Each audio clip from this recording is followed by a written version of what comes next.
അതേപോലെ തന്നെ അദ്ദേഹം പറഞ്ഞത് ബൾക്ക് വോട്ട് എന്നൊരു ആരോപണമാണ് അദ്ദേഹം ഉന്നയിച്ചിരുന്നത്.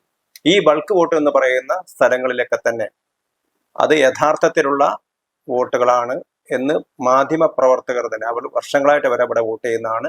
ഒരു വീട്ട് നമ്പർ, അത് ഒരു വീട്ട് നമ്പറിൽ 60 വോട്ടുണ്ട് എന്ന് തുടങ്ങിയ ആരോപണങ്ങളാണ് അദ്ദേഹം ഉന്നയിച്ചിരുന്നത്. രാഹുൽ ഗാന്ധി ആരോപിച്ചിരുന്നത് 19 ലക്ഷത്തിലധികം ബൾക്ക് വോട്ടുകൾ ചെയ്തു എന്നാണ്. ഈ ബൾക്ക് വോട്ട് എന്ന് പറയുന്നത് കൂട്ടമായിട്ടുള്ള വോട്ട്. ഇതിലെ 1-2 കേസുകളാണ് അദ്ദേഹം എടുത്തു പറഞ്ഞത്. ആ കേസുകളൊക്കെ എടുത്തു നോക്കുന്ന സമയത്ത് അവരൊക്കെ വർഷങ്ങളായിട്ട് അവിടുത്തെ വോട്ടർമാരാണ്. ഒരു കെട്ടിടം അല്ലെങ്കിൽ ഒരു കെട്ടിട സമുച്ചയം അവിടെ വർഷങ്ങളായിട്ട് അവർ വോട്ട് ചെയ്യുന്ന ആളുകളാണെന്ന് പത്രങ്ങൾ, ദേശീയ മാധ്യമങ്ങൾ നേരിട്ട് അവരെ പോയി കണ്ട് സംസാരിച്ചു.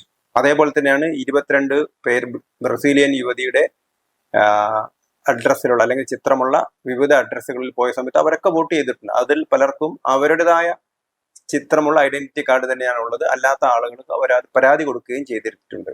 അപ്പൊ ഇങ്ങനെ രാഹുൽ ഗാന്ധി ഉന്നയിച്ചിരുന്ന ആരോപണങ്ങൾ ഓരോന്നും തെറ്റാണ് എന്ന് തെളിഞ്ഞിരിക്കുകയാണ്. ഒരു സ്ത്രീ 223 സ്ഥലത്ത് 2 ബൂത്തുകളായി വോട്ട് ചെയ്തു എന്ന ആരോപണമാണ് രാഹുൽ ഗാന്ധി ഉന്നയിച്ചിരുന്നത്. പക്ഷെ അവർ ഒരു വോട്ട് മാത്രമേ ചെയ്തിട്ടുള്ളൂ എന്ന് വ്യക്തമായിട്ട് അത് മാധ്യമങ്ങൾക്കൊക്കെ ബോധ്യപ്പെട്ടതാണ്.